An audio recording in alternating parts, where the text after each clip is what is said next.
nama saya Lisa Dani dengan NPM 23550610006. Jadi yang pertama yaitu pengantar Oracle Academy. Tujuan dari Oracle Academy untuk membekali seorang dengan keterampilan yang diperlukan di dunia kerja berbasis teknologi informasi.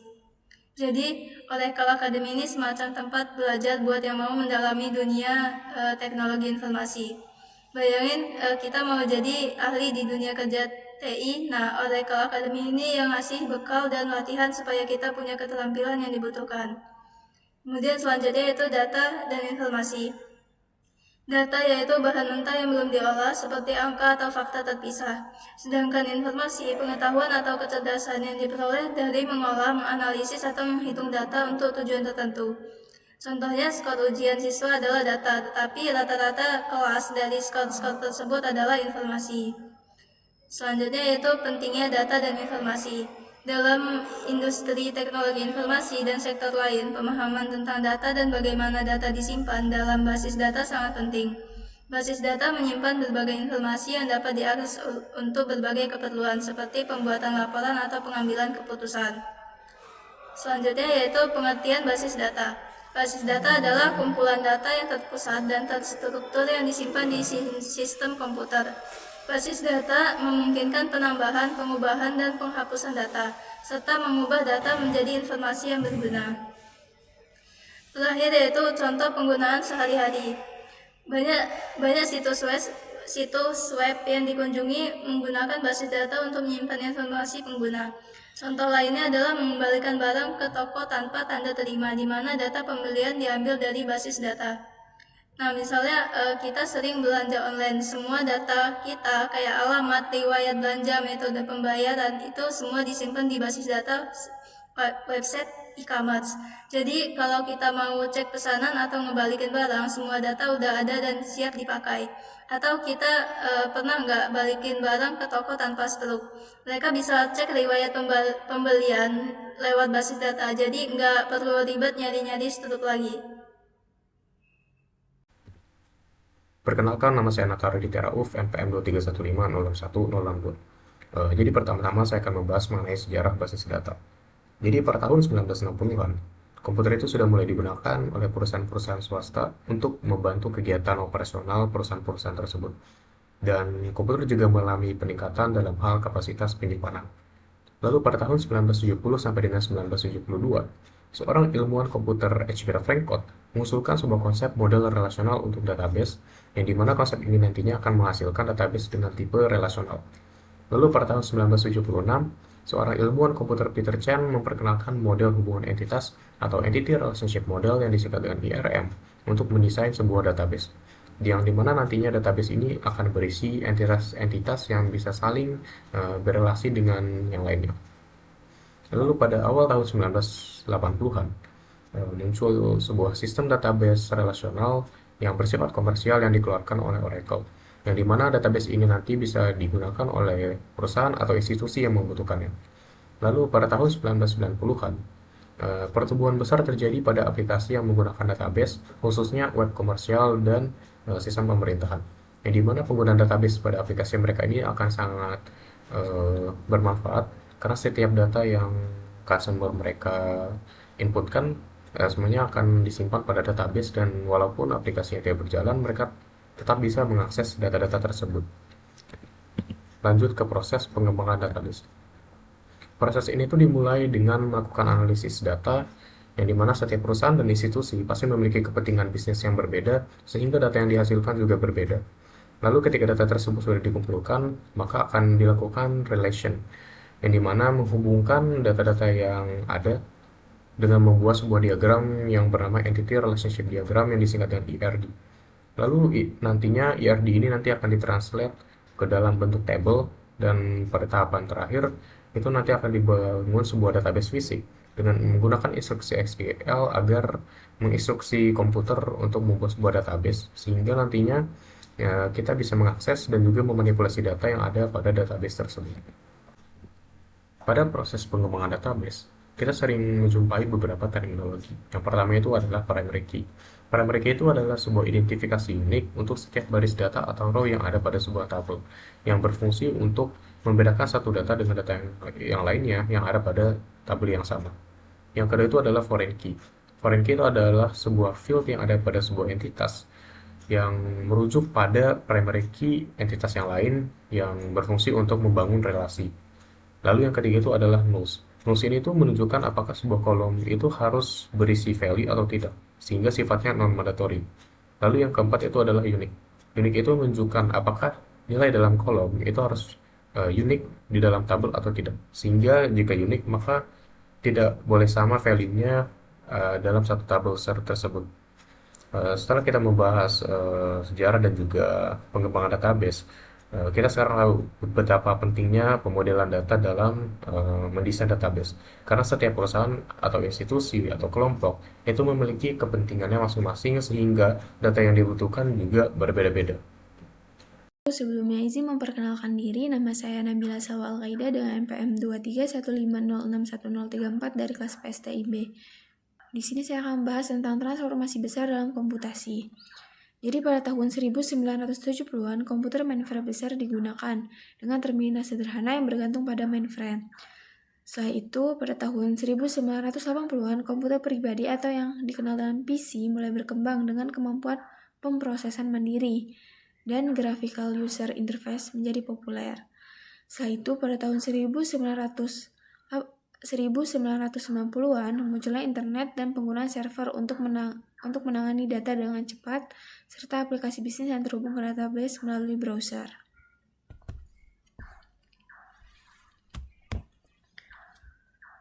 Lalu setelah itu saya akan membahas tentang grid computing dan cloud computing.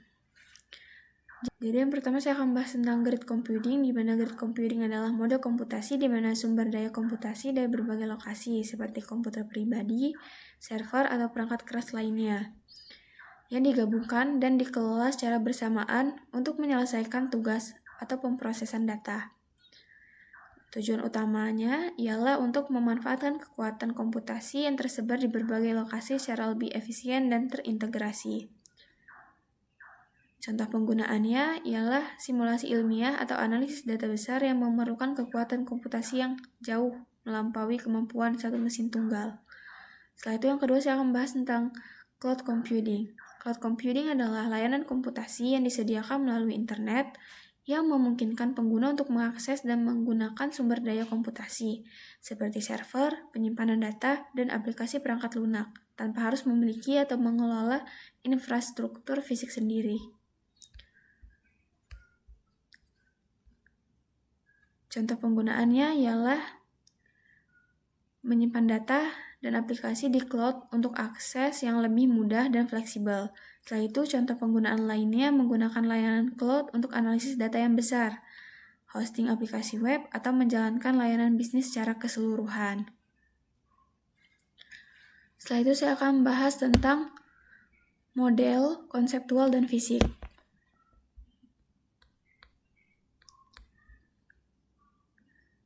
Nah, di sini ada 3 model. Yang pertama, model konseptual, model logis, dan model fisik. Jadi, pertama saya akan bahas tentang model konseptual. Model konseptual adalah representasi abstrak dari kebutuhan bisnis dan informasi yang penting untuk sistem. Model ini berfokus pada entitas dan hubungan di antara mereka tanpa menyertai detail teknis seperti atribut spesifik, atau pengenal unik. Lalu, model kedua ada model logis. Lalu yang kedua ada model logis, di mana model logis adalah perincian dari model konseptual yang memasukkan atribut spesifik dari entitas, pengenal unik, dan hubungan antar entitas. Model ini masih bersifat abstrak, tetapi mulai mendekati struktur yang akan diimplementasikan di database. Jadi model logis ini tentunya lebih rinci dan kompleks dibandingkan dengan model konseptual. Setelah itu model yang terakhir itu ada model fisik. Model fisik adalah implementasi konkret dari model logis yang mendefinisikan struktur database di dalam sistem manajemen database atau DBMS yang spesifik. Model ini mencakup tabel, tipe data, indeks, dan objek lain yang diperlukan untuk penyimpanan dan pengelolaan data. Lalu selanjutnya saya akan bahas tentang proses perancangan, di mana terdapat pemodelan data. Pemodelan data adalah proses menangkap konsep dan aturan penting yang membentuk bisnis yang kemudian divisualisasikan dalam diagram. Model konseptual adalah mimpi klien yang nantinya akan diwujudkan menjadi model fisik sebagai realitas. Perkenalkan, nama saya Desta Rahmerayani dengan NPM 2315061006. Nah, di sini saya akan menjelaskan tentang konsep entitas, instan, atribut, dan pengidentifikasian unik atau UID. Nah, jadi hal-hal yang saya sebutkan tadi itu sangat penting dalam desain basis data dan sistem informasi karena membantu dalam mengorganisasi data dan memastikan setiap item dapat diidentifikasi dengan benar. Nah, kemudian sebelumnya saya akan menjelaskan apa itu entity atau entitas. Jadi entitas adalah objek atau hal yang dianggap penting oleh bisnis atau sistem dan perlu diketahui datanya. Entitas bisa berupa objek nyata seperti orang, mobil, atau produk maupun konsep abstrak seperti order, transaksi, atau acara. Nah, contoh lainnya itu entitas mahasiswa dalam sebuah universitas ataupun entitas produk dalam sebuah toko online. Kemudian instan. Nah, instan dari entitas adalah contoh spesifik atau representasi dari entitas tersebut.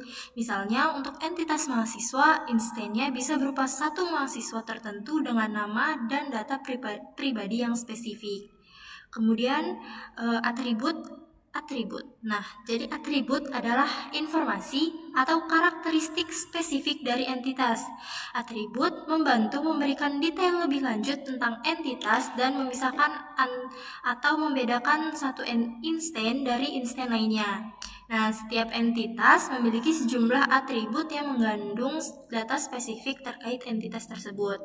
Nah, contoh nih, entitas mahasiswa bisa memiliki atribut seperti nama, NPM, tanggal lahir, alamat, dan program studi. Nah, entitas produk bisa memiliki atribut seperti nama produk, harga, stok, dan deskripsi produknya.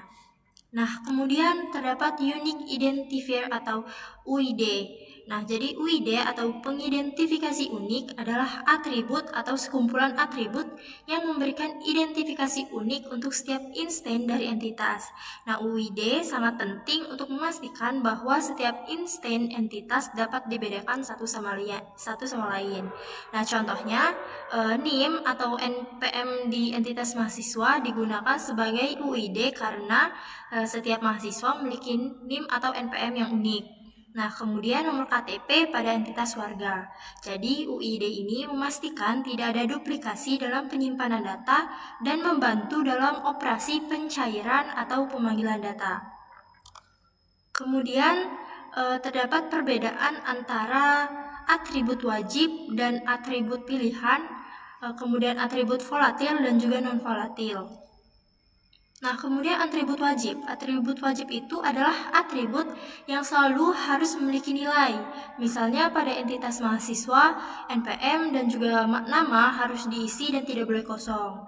Nah, kalau atribut pilihan adalah atribut yang nilainya tidak wajib diisi dan dapat kosong. Misalnya seperti email alternatif atau nomor telepon rumah pada entitas mahasiswa. Kemudian terdapat atribut volatil dan juga non-volatil.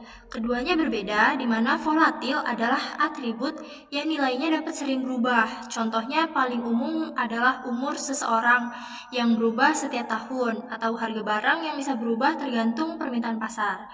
Nah, jika atribut non-volatil adalah atribut yang nilainya jarang atau tidak pernah berubah, misalnya seperti tanggal lahir atau jenis kelamin seseorang yang sifatnya tetap sepanjang waktu.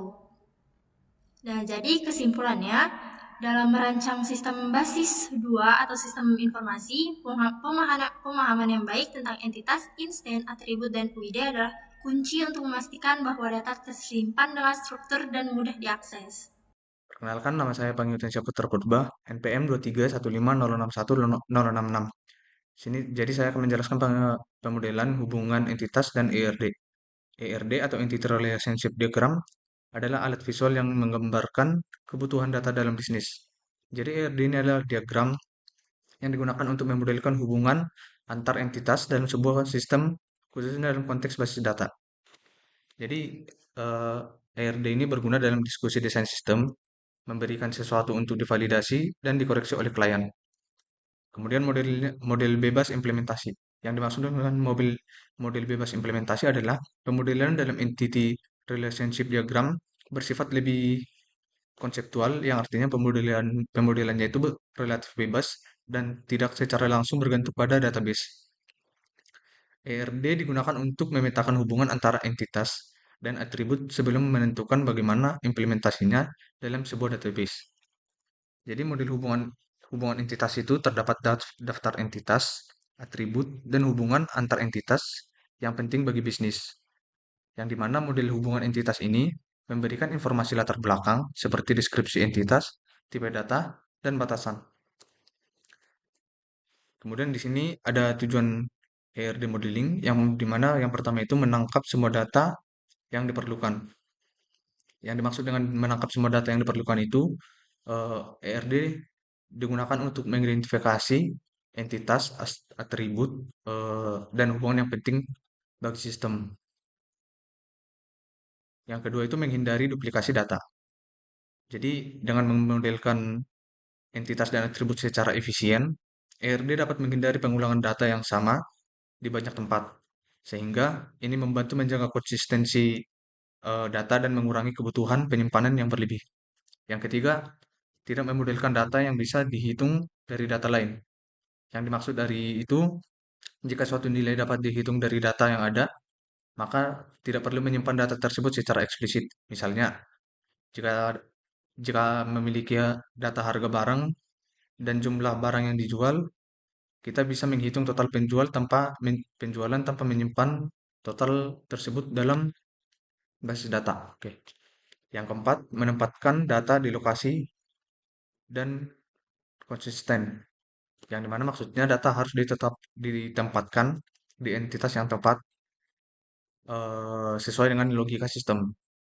Misalnya, data yang terkait dengan mahasiswa harus ditempatkan di entitas mahasiswa. Gitu. Kemudian ada skenario HR, di mana itu contoh hubungannya antar entitas itu seperti karyawan. Karyawan itu memiliki hubungan departemen, yang dimana hubungannya itu setiap setiap karyawan terhubung dengan departemen di mana mereka bekerja. Dan kemudian departemen dengan pekerjaan, di mana hubungannya itu departemen bertanggung jawab atas berbagai pekerjaan atau peran di dalamnya. Kemudian pekerjaan memiliki hubungan dengan karyawan, di mana hubungannya itu adalah setiap jabatan atau pekerjaan bisa dipegang oleh satu atau lebih karyawan.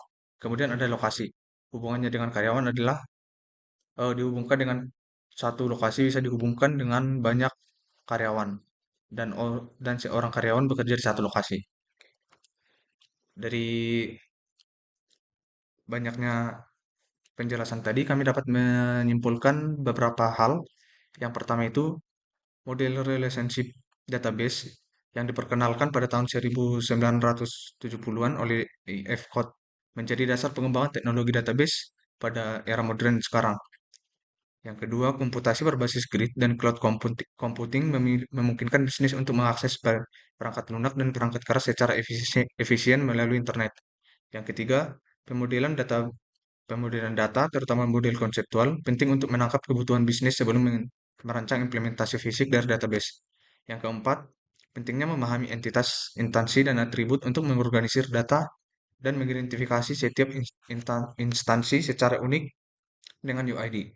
Kemudian ERD adalah alat visual yang esensial untuk merancang model data bisnis secara bebas implementasi dan memudahkan representasi hubungan antar entitas dalam sistem. Oke. Demikian presentasi kelompok kami. Jika ada tutur kata yang salah, mohon dimaafkan. Semoga video ini bermanfaat untuk teman-teman sekalian. Saya akhiri presentasi dan video ini. Terima kasih.